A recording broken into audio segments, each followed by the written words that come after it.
ರೈತರ ಬೆವರಿಗೆ ಮೌಲ್ಯವಿಲ್ಲವೇ? ಹೊಸೂರು ಹಾಲು ಸಂಘದ ಮೇಲೆ ಗಂಭೀರ ಆರೋಪ.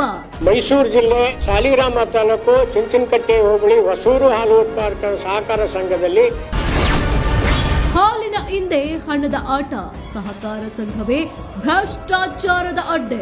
ಬಿಎಂಸಿ ಸಂಘಕ್ಕೆ 4,000 ಲೀಟರ್ ಹಾಲು ಬರ್ತದೆ. ರೈತರಿಂದ ನಮ್ಮ ಸಂಘಕ್ಕೆ 2,000 ಲೀಟರ್ ಹಾಲು ಖರೀದಿ ಆಗ್ತದೆ. ಬಿಎಂಸಿ ಜೊತೆ 7-8 ಸಂಘಗಳ ಹಾಲು, ಆದ್ರೆ ಲಾಭ ಯಾರಿಗೆ?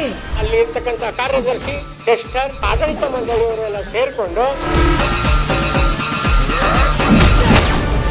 2022ರಿಂದ 2025ರವರೆಗೂ ನಡೆದ ಹಣದ ಆಟ, ಅಧಿಕಾರಿಗಳ ನೆರಳಲ್ಲೇ ದೊಡ್ಡ ಸ್ಕ್ಯಾಮ್.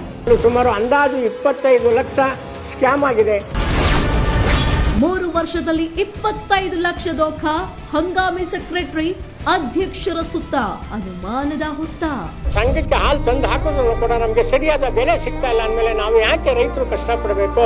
ನಾವು ರೈತರು ಸಾಯ್ತಕ್ಕಂತ ಪರಿಸ್ಥಿತಿ ಬಂದಿದೆ. ವಿಚಾರ ತಿಳಿಸಿದ್ರು ಕ್ರಮವೇ ಇಲ್ಲ.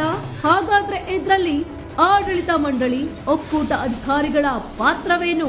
ಒಕ್ಕೂಟಕ್ಕೆ ಬಿಟ್ಟು ಬೇರೆ ಬೇರೆ ಪ್ರೈವೇಟು ಖಾಸಗಿ ಡೈರಿಗಳಿಗೆ ಹಾಲು ಹಾಕಬೇಕಾದಂತ ಪರಿಸ್ಥಿತಿ ಬರ್ತದೆ. ಹಾಲು ಸಹಕಾರ ಸಂಘದಲ್ಲಿ ಭ್ರಷ್ಟಾಚಾರ ಅಬ್ಬರ, ಸತ್ಯ ಹೊರಬೀಳುತ್ತಾ? ದೂರು ಕೊಟ್ಟರು ಕೂಡ ನಮಗೆ ನ್ಯಾಯ ದೊರಕಿಸ್ಕೊಡ್ತಾ ಇಲ್ಲ. ಹೊಸೂರು ಹಾಲು ಮತ್ತು ಹಲವು ಅತಿ ಶೀಘ್ರದಲ್ಲಿ.